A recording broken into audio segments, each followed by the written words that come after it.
Dans le cadre de l'opération Nelewadoli, menée à l'est du pays, dans la région de Difa, dans la nuit du 20 au matin du 21 avril 2025, des éléments affiliés à l'État islamique en Afrique de l'Ouest ont mené une incursion armée dans le village de Garshinligi, situé à 12 km à l'ouest de Kablewa, entraînant l'enlèvement de plusieurs personnes. Alertées dans les plus brefs délais, les forces de sécurité ont immédiatement déployé une unité sur les traces des assaillants. Au terme d'un échange de tirs, l'unité d'intervention a réussi à prendre l'ascendant sur les terroristes, neutralisant 9 d'entre eux.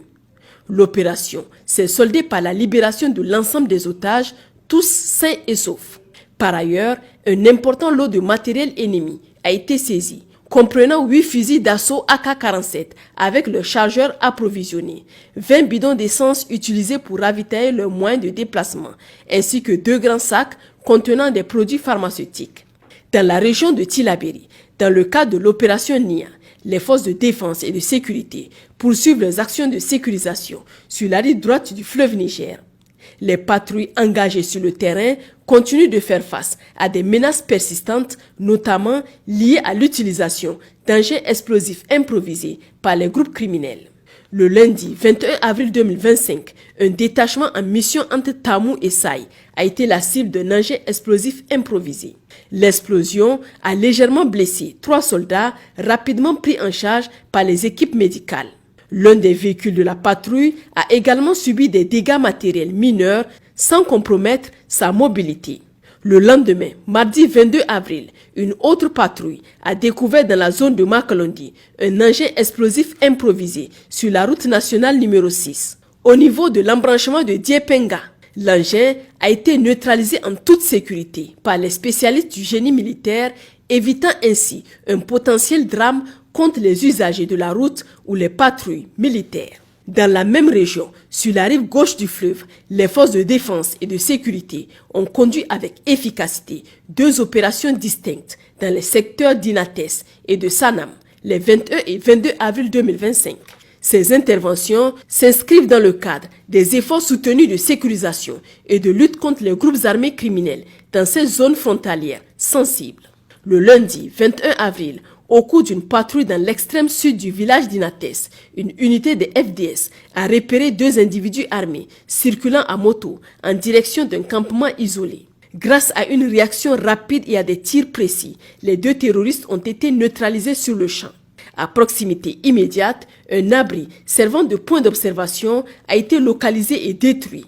L'exploitation du téléphone portable récupéré sur l'un des assaillants a permis de découvrir des images compromettantes les montrant en tenue de combat et en possession d'armes de guerre, confirmant leur appartenance à un groupe armé criminel actif dans la région.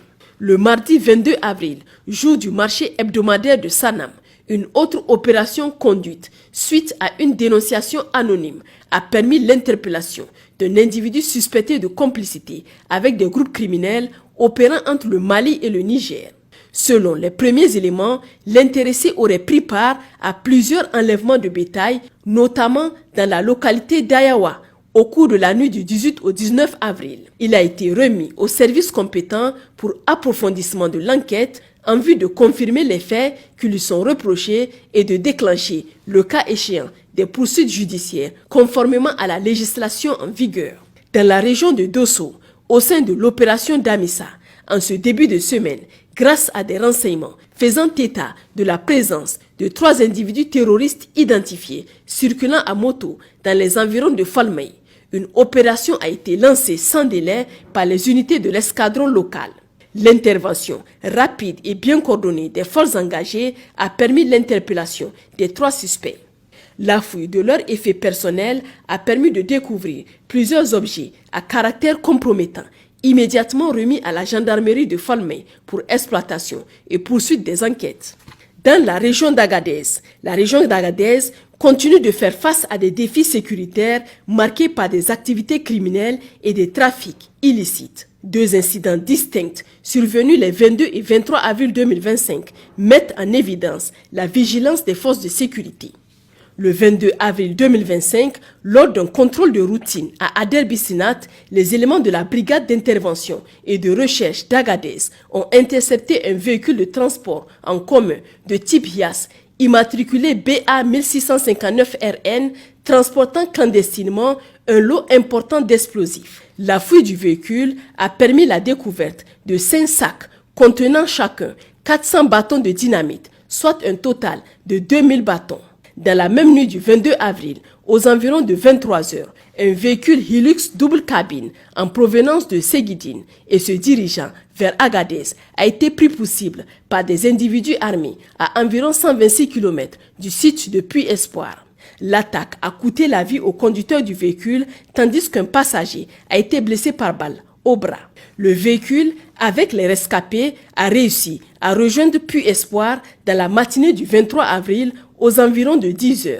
Le blessé a immédiatement été pris en charge par l'infirmerie du détachement militaire sur place. Une enquête a été ouverte par la brigade de la gendarmerie nationale de Bilma pour faire toute la lumière sur cet acte criminel. Dans la région de Tawa, au sein de l'opération Chara, dans le cadre de la deuxième phase de l'opération Sarankassa, la brigade d'intervention et de recherche de Tawa a mené le 20 avril dernier une action qui s'est soldée par l'interception de plusieurs moyens de transport. Il s'agit de 3 motocyclettes, un tricycle et un véhicule de type Hiace. Ce dernier transportait une importante cargaison constituée de 183 bidons de 25 litres d'essence, soit un total de 4575 litres. Le matériel saisi ainsi que les personnes impliquées dans ce transport illicite ont été remis aux autorités compétentes pour la suite des procédures judiciaires. Parallèlement à ces actions sécuritaires et dans un esprit de renforcement des liens entre les forces de défense et de sécurité et les populations civiles, une unité en patrouille dans la zone de Eknewan a initié une séance de consultation médicale foraine. Cette initiative humanitaire a permis d'apporter des soins de santé à des populations vulnérables vivant dans plusieurs hameaux environnants. Chers compatriotes, nous vous exhortons à continuer le soutien à nos vaillantes forces de défense et de sécurité en maintenant et renforçant votre mobilisation pour vaincre les ennemis de l'intérieur comme de l'extérieur. À cet effet, les lignes téléphoniques restent ouvertes 24 h sur 24 pour recevoir vos appels et vos signalements. Pour les forces armées nigériennes, le 4040, pour la gendarmerie nationale, le 4000, pour la garde nationale du Niger, le 280, pour la police nationale, le 83. Vive le Niger libre et souverain. Vive les forces de défense et de sécurité. Vive les citoyens résilients et engagés.